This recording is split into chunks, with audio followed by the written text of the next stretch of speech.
Hari Om. Let's start with the prayer. Om Sahana Bhavatu Sahana Bhunaktu Saha Viryam Karavavahai Tejasvinavadhitamastu Mavit Vishavahai. Om Shanti Shanti Shanti. Chinmayam Vyapiyat Sarvam Trailokyam Sacharacharam Tatpadam Darsitam Ena Tasmai Sri Gurave Namaha. Sri Gurubhyo Namaha. Hari Om. So we are looking at this creation. We decide that the science cannot explain this because science only can explain the unconscious entity. But we said conscious entity is also there, and in fact that was there even before creation as per science, because existence of unconscious entity cannot be established unless there is a conscious entity to establish. So therefore, until the consciousness established the existence of unconscious entities, the existence of unconscious entity is indeterminate.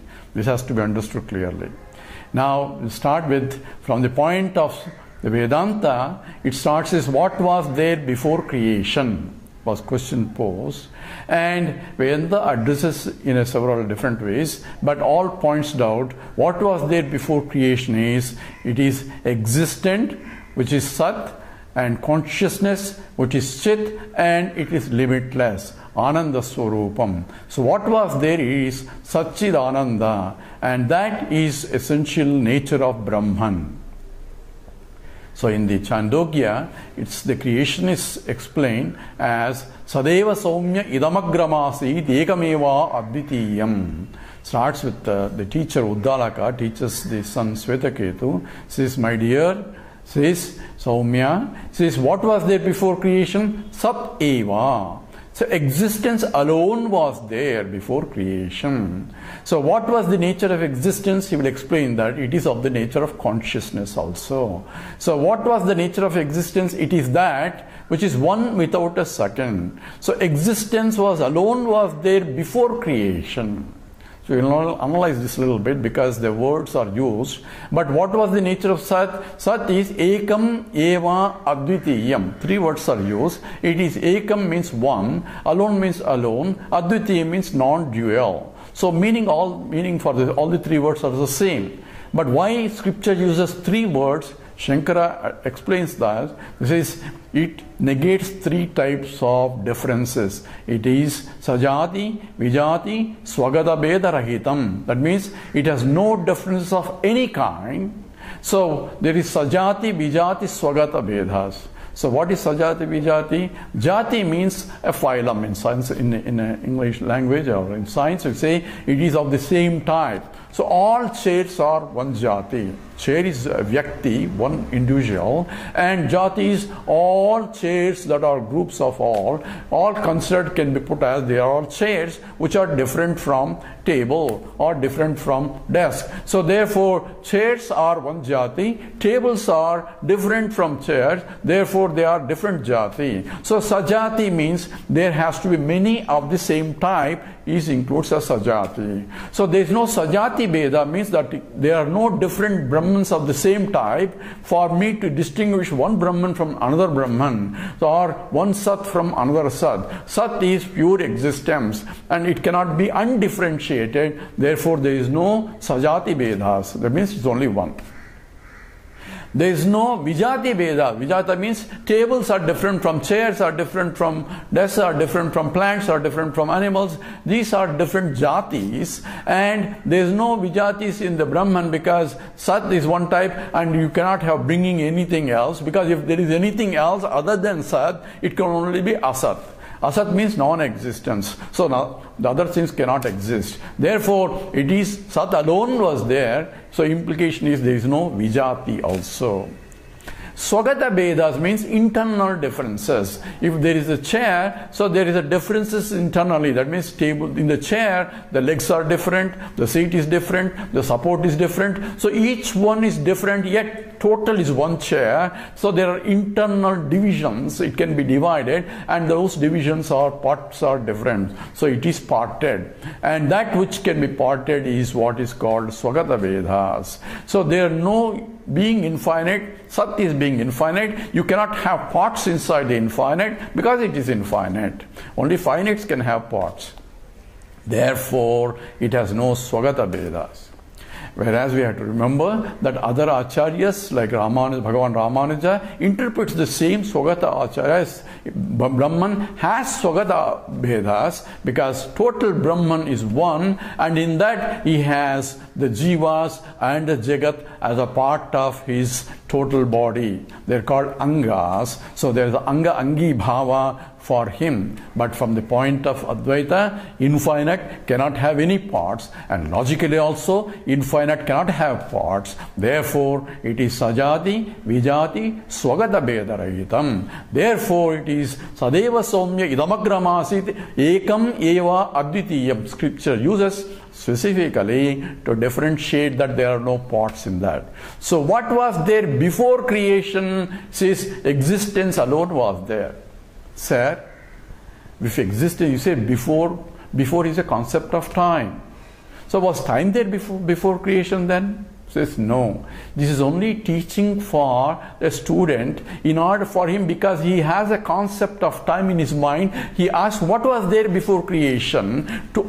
For him to explain, we have to use a language that is conducive for his explanation. But the scripture point, creation, there is nothing else was there. Even time and space were not there. They are part of the creation only. So they came off with the creation, not before creation. So concept of before is word is used only for upaya, for teaching to make it possible. Once you understand it, then you understand there is no time concept also. Now, how does this creation occurs? So scripture goes into the next step, says that which was there alone by itself, ekameva advitiyam, that which is there, which is infinite, tadaikshata. Tadaikshata means it saw. So what can it see? There is nothing else to see because it's alone. That's what the statement before. That means it is able to see itself. That means it is a self-conscious entity. So therefore, it is not only pure existence that was there, it is also of the nature of consciousness, and it is of the nature of self-conscious. Means it is aware of itself. That also is implied in the statement. And Tadaikshata, when he saw there is nothing other than itself, and it decided to become many. Becoming many, we said, is part of material cause. Why? Gold became many, we said. So that means it is one that supports the whole thing, and because of which it is, and without it cannot be. That is what is becoming implies. So when it say it became many varieties of things also. How did it become many? We'll go into details also now. But here, we have to understand scripture is defining the Brahman also as a material cause from which the whole universe came. This is explained in the Taittiriya Upanishad. Says that which is yatova imani bhutani jayante yena jatani jivanti yatrayam sabisham visanti tad vijnasasva tad brahmeti, from which the whole universe came, by which it is sustained, into which it goes back. That is Brahman, and that we call is Tatastha Lakshanam. So we have defined previously what is Tatastha Lakshanam, what is Swabhavika Lakshanam, and in that Swabhavika Lakshanam, what is a Swarupa Lakshanam. All this we gave an exhaustive analysis in the previous talks. So here we have to remember that this creation is only a Tatastha Lakshanam because Brahman, there cannot be any creation. So remember, we have Paramarthika Satyam, we have a Vyavaharika Satyam, and we have a Pratibhasika Satyam. From the point of absolute, there is no creation. Only from the point of relative, there is a creation, or there is an apparent creation. Why is apparent? We'll go into that detail now. Now, how does this creation is to be explained? So, Brahman was there, which is pure nature of existence, that's what the scripture says, and also it is of the nature of consciousness. These are indicatory things of Brahman from different directions. From the unconscious point, you say it is consciousness. From a non-existent point, it is of the nature of existence. And that Satchit Ananda Swarupa became many. How does it become many? That is a question that it poses. And therefore, there is apparent change of state, and whenever there is a change of state, a force is required. This is physics, simple physics. So, when I have a particle is on the table and it's not moving, and when it starts moving and it says there is a movement. So, how does it occur? Says there is a force operating, causing the particle to move from one place to other place. Sir, I don't see the force. No, you don't see the force, but you deduce that there has to be a force, otherwise it cannot move. So change of state implies there is an implied driving force to cause the change. And that's how physics also defines a force. Physics forces defines that which makes a particle at rest to move, or that which is moving at a constant velocity to change its velocity or to change its direction. A force is required because there is a change of state also. So therefore, if one which is that without a second is trying to become many, for that there has to be a force, and even though force cannot be seen or explained, it is implied in the becoming many itself. Therefore, we have to bring that force, that causing that which is one into many. And what is that force? That is called Maya. Maya is agatita gadana patiyasi Maya. Shankara defines as it is that which makes possible that is impossible. Why is impossible? Brahman is pure consciousness. He cannot transform. He cannot undergo any mutation. Therefore, there cannot be any creation. Yet, we are seeing the creation. So, impossible is becoming possible because of Maya. And what is Maya? I want to see Maya. You cannot see it. But I can deduce it because there is a change of state. So, from the change of state, from the point of Vyavahara, because only at the Vyavaharika level, I am seeing the change of state. When I understand the Paramarthika level, then there is no creation even, therefore, even Maya is also not there. All this has to be clear, understood. Now the question is, who has the Maya? Where is the Maya? Because if there is a Maya, it says that is a force. So force has to have a locus for it to operate. So where is the locus for Maya? Therefore, we bring a locus for it, and that is called Ishwara. So Ishwara is Brahman with Maya Shakti is Ishwara. So he is the one we call it as a creator. So we have to understand clearly. Creation is at the transactional level, at the Vyavaharika level. Therefore, the creation itself is at the Vyavaharika level. Therefore, Ishwara is also who is the creator, has to be at the transactional level only. From the absolute point, there is no creation. Therefore, there is no Ishwara also. And this Maya Shakti is required, a potential force for him, which you can use for creating. So therefore, who has that power? That Ishwara has the power. And that is called, defined as Ishwara.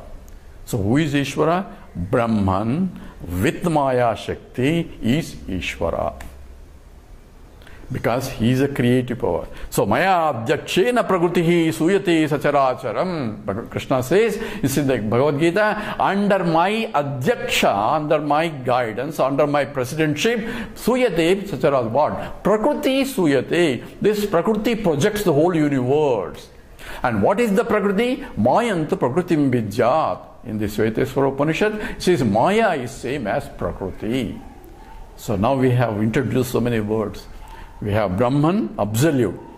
Nothing can be asked. Yato vacho nivartante aprapya manasasa. No words can reach there, mind cannot reach there, because it's not something to reach, but it is something that's already existing, infinite. So I cannot reach infinite.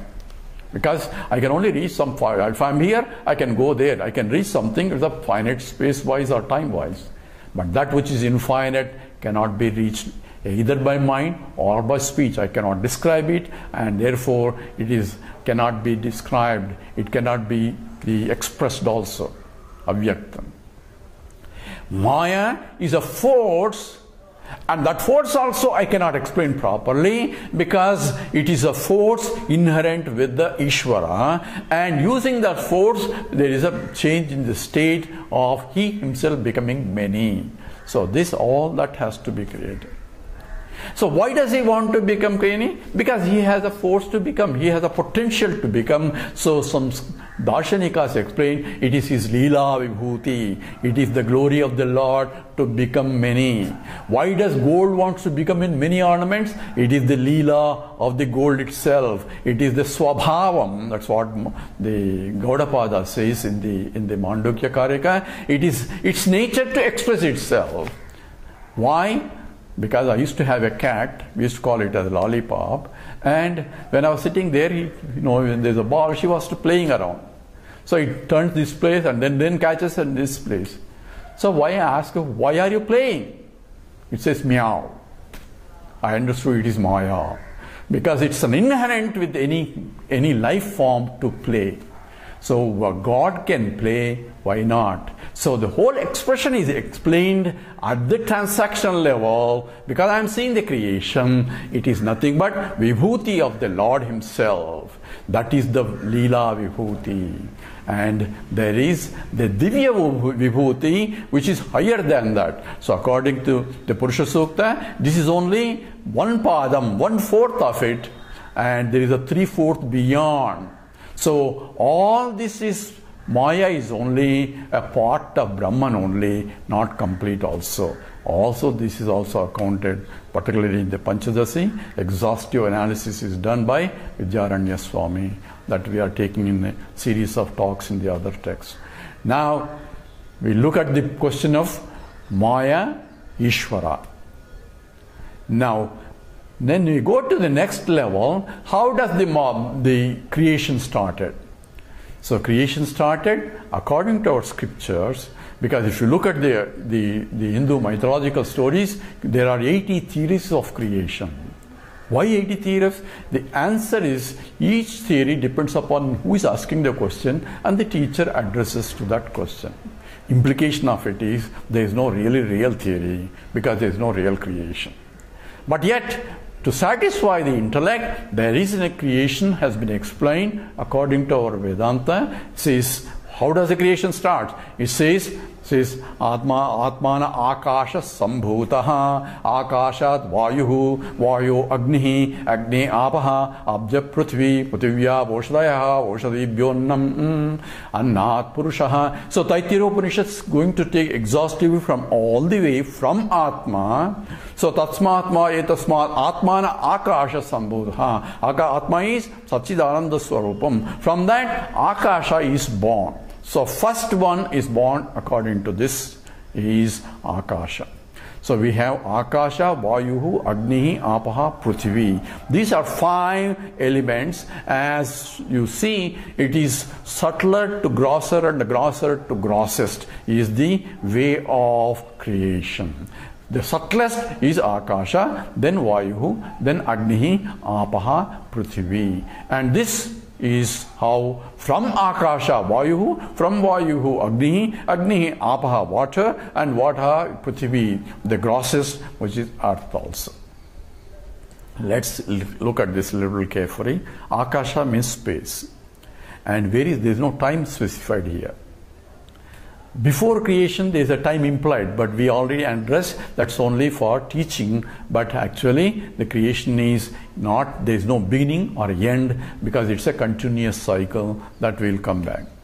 And now we have to know exactly what is space, what is time. And even from the scientific point, we have a problem to understand also. So we need to understand clearly these concepts, because they will play a role. And when you say, I had to go to transcendental state, so what exactly transcending? I'm transcending the concept of space and time also. So I should know what is space and time also. So time, as per Einstein involves, is a sequence of 2 events. That's what Einstein defines. It's a gap between two sequential events. So if I say 1, 2, there are two sequential events. The gap between the two defines the time. But Vedanta is much more careful. It says not two sequential events, it is two sequential experiences. Because when I say 1, 2, there has to be an observer independent of the observed events. I have to say 1 and 2, there has to be an observer observing 1 and observing 2, and that's called experiences. So experience 1 and experience 2, and the gap between the two defines the time. I need 2 to define the time. And that's how even Bible say on the third day sun was created. So somebody asks, how do you know the third day without the sun? Sun should be there to know whether there is a day or not. So third day means third in the sequence of creation. That means you need to have two events sequentially, and then the concept of time arises as the gap between the two sequential events. So it is a time, sun stands for time, and therefore time concept comes only in the sequence as the third in the creation sequence. Because there are two events.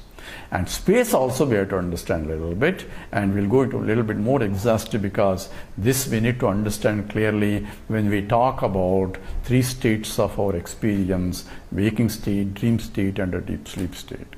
So we'll stop here with the prayer.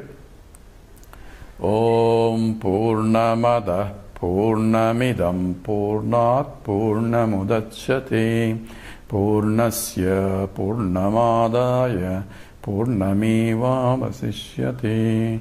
Om Shanti Shanti Shanti.